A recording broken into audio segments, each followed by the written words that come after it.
राधे राधे दोस्तों। आज की कहानी है बेटी और बहू में फ़र्क। गांव की रहने वाली नीलू की दिल्ली के एक बड़े से व्यापारी के बेटे सूरज के साथ उसका ब्याह हुआ। नए घर में बड़े ही आदर सम्मान के साथ नीलू ने गृह प्रवेश किया। शादी के 2-3 साल काफ़ी मज़े और खुशी के साथ निकल गए और जैसे जैसे दिन बीतते गए नीलू अपनी जिम्मेदारियों के बोझ तले दबती चली गई। नीलू की सास भी नीलू से काफ़ी खुश थी और नीलू बहू अपना घर और संसार सब कुछ अच्छी तरह से संभालने लगी थी। गर्मी की छुट्टी पड़ गई। नीलू अपने मायके आने की बात अपनी सास से बोली। मम्मी, 3 साल हो गए मैं मायके नहीं जा पाई, क्या मैं थोड़े दिन मायके जाकर आऊँ? सास ने जवाब दिया, देखो नीलू, अगले साल चले जाना। नीलू यह सुनकर काफ़ी नाराज़ और दुखी होकर सोचने लगी कि जब कोमल दीदी हर महीने घर आ जाती है तो मम्मी काफ़ी खुश होती है और कहती है कितने दिन के बाद आई हो, और मुझे 2 साल हो गए, मेरे बारे में कोई कुछ सोचता ही नहीं है। मेरी खुशी किसी के लिए कोई मायने नहीं रखती, और क्या दिन भर इन लोगों को खाना बना के खिलाती रहूं, घर का सारा काम करती रहूं, क्या मेरी यही ज़िंदगी है? और नीलू कमरे में आंसू की धारा समेटे दाखिल हुई। शाम को कोमल दीदी आने वाली है, देखना मम्मी कितनी खुश होती है। खाने के अलग अलग फरमाइशों की लड़ी लगती रहेगी कि कभी कोमल दीदी के लिए समोसा बना दो, कभी पालक पनीर। मैं इतना क्यों सोच रही हूँ, खाना तो मुझे ही बनाना है, तो चलूँ किचन में अभी से तैयारी में लग जाऊँ। यह सोच ही रही थी कि तभी सास ने आवाज़ दी, नीलू जल्दी नीचे आओ, देखो कोमल आई है। नीलू अपने चेहरे पर मुस्कान लिए अपने दुख को अंदर एक कोने में दबाए अपनी ननद का स्वागत करती है। कैसी हो भाभी? कोमल नीलू से बोली। अच्छी हूँ दीदी, और घर में सब कैसे हैं? अच्छे हैं। हमारे जीजा जी कैसे हैं? कोमल शर्माते हुए कहती है, वह भी अच्छे हैं भाभी। अच्छा दीदी, आप बैठो, मैं नाश्ता बनाकर लाती हूँ। नहीं नहीं भाभी, कुछ मत बनाओ, मैं अभी घर से नाश्ता करके आई हूँ, और भाभी केवल 2-3 घंटे ही रहूँगी, क्योंकि सास की तबीयत ठीक नहीं है। आपके जीजा जी उन्हें हॉस्पिटल दिखाने गए हैं, तो वो बोले तुम अकेली यहाँ क्या करोगी? एक काम करो, तुम अपने मायके जाकर सबसे मिलकर चली आओ। सो मैं आ गई, मुस्कुराते हुए कोमल ने जवाब दिया। अच्छा दीदी रुको, मैं खाना बना देती हूँ, आप खा भी लीजिएगा, और जीजा जी और अपनी सास के लिए खाना भी बांध कर दे दूँगी। अरे भाभी, मेरे साथ बैठो, बात करो, शाम तक मैं चली जाऊँगी, खाना तो बनता ही रहेगा।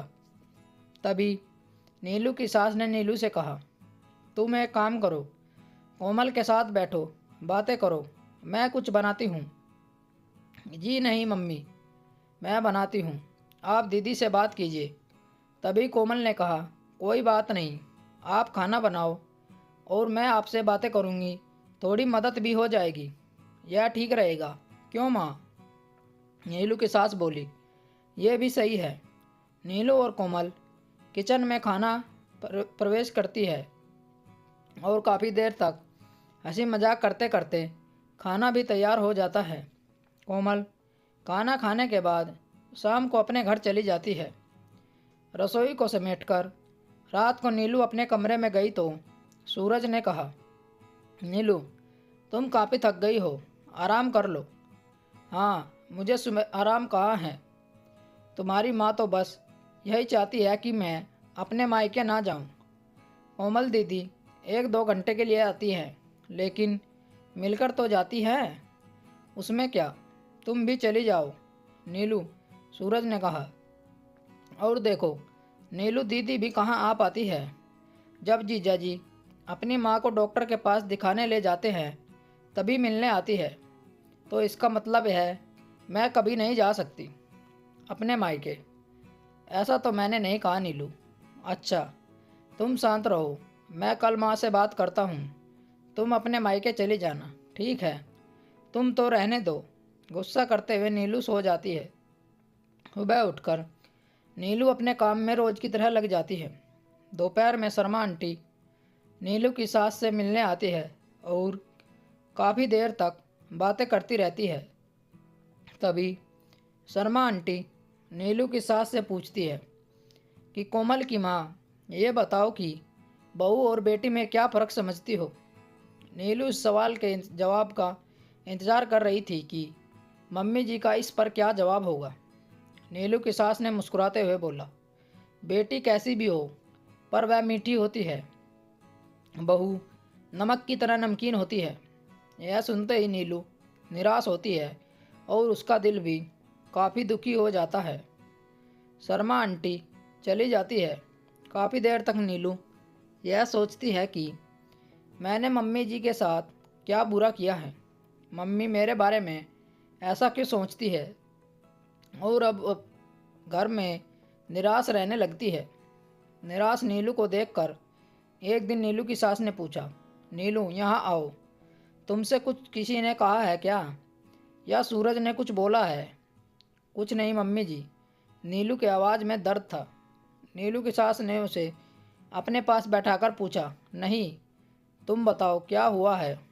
नीलू की आंखों में आंसू भर आए और नीलू ने सास को सारी बात बता दी कि कैसे शर्मा आंटी ने आपसे बेटी और बहू में फ़र्क बता रही थी।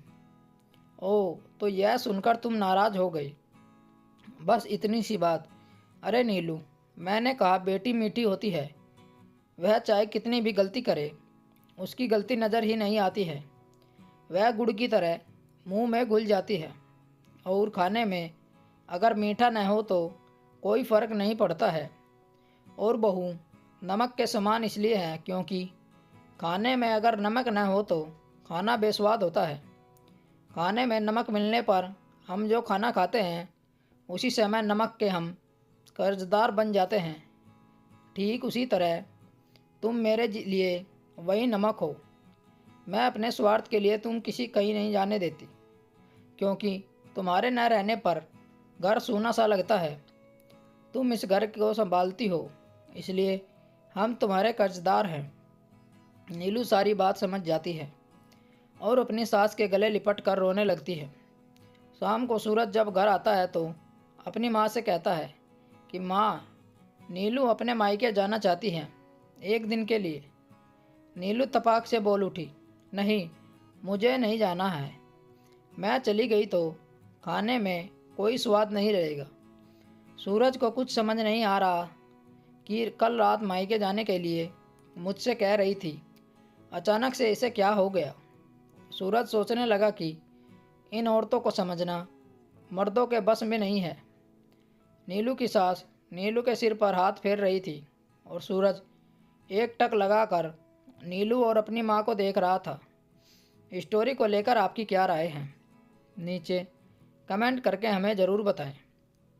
ऐसी ही और बेहतरीन कहानियाँ सुनने के लिए हमारे चैनल रोचक कहानी वॉइस को ज़रूर सब्सक्राइब करें। मिलते हैं आपसे एक और नई कहानी के साथ। तब तक जुड़े रहिए हमारे चैनल के साथ। कहानी सुनने के लिए आप लोगों का बहुत बहुत धन्यवाद। राम राम दोस्तों।